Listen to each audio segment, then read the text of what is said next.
Anthony Albanese's tenure as Prime Minister has coincided with one of the most challenging economic periods in decades. Under Labour's governance, Australians have experienced the steepest decline in disposable income among OECD nations.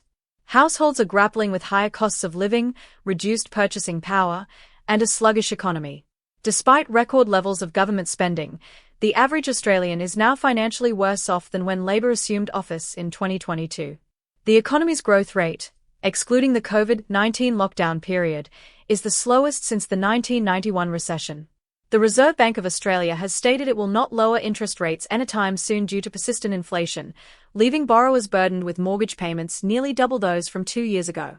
In stark contrast, countries like the United States, New Zealand, and Canada are seeing relief through lower interest rates and rising incomes. Australia may not be in an official recession, but it has been experiencing a per capita recession for 7 consecutive quarters. Productivity is in crisis, with output per Australian steadily decreasing. This mirrors the economic struggles of the stagflation era in the 1980s, characterized by high unemployment and inflation. Treasurer Jim Chalmers has attributed record-high public sector spending to state governments, particularly on defence and infrastructure projects. However, critics argue that the Albanese government consistently deflects blame rather than addressing the root causes of economic woes. Michelle Bullock, Reserve Bank Governor, has repeatedly warned against excessive government spending, but these warnings have largely gone unheeded. Labor's immigration policy is another area of contention. The government has allowed an annual intake of 500,000 migrants, with many settling in Sydney and Melbourne, intensifying pressure on infrastructure and public services. Historical Labor governments, such as those under Paul Keating, reduced immigration during economic downturns to prioritise employment for Australians. Critics suggest the Albanese administration should adopt similar measures, reducing immigration to ease strain on the economy. Prime Minister Albanese has drawn criticism for his handling of economic comparisons with other nations. During a recent interview, he inaccurately claimed that the US economy was growing slower than Australia's, using this as an explanation for why US interest rates are decreasing while Australian rates remain stagnant.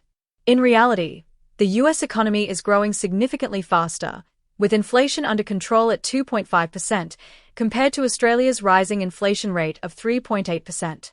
Professor Richard Holden has criticised the Prime Minister's misunderstanding of economic data, calling attention to Australia's weaker economic performance relative to the US. While the US has managed inflation effectively and is now reducing rates, Australia's government struggles to articulate a clear strategy for addressing inflation or supporting economic growth. Labor has also faced backlash over its approach to housing affordability. The government has avoided addressing potential changes to negative gearing and capital gains taxes, despite these being critical to the housing crisis. Recent opinion polls indicate declining public confidence in Labor's ability to manage housing, cost of living, and economic challenges. As the national debt approaches $1 trillion, interest payments have become one of the largest federal budget expenses. Government borrowing continues to fund rising spending, yet tax revenues are declining due to falling commodity prices and a drop in international student numbers.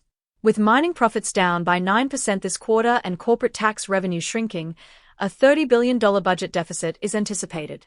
With a federal election approaching next year, speculation is mounting about Labor's strategy. Some analysts believe the government may call an early election to avoid delivering more bad economic news in the next budget. The possibility of an election becoming a contest of spending between major parties has raised concerns about unsustainable expenditures and increasing debt burdens for future generations. Stay informed and join us next time as we continue to explore the stories shaping Australia's future. Don't forget to like, subscribe, and hit the notification bell for more updates.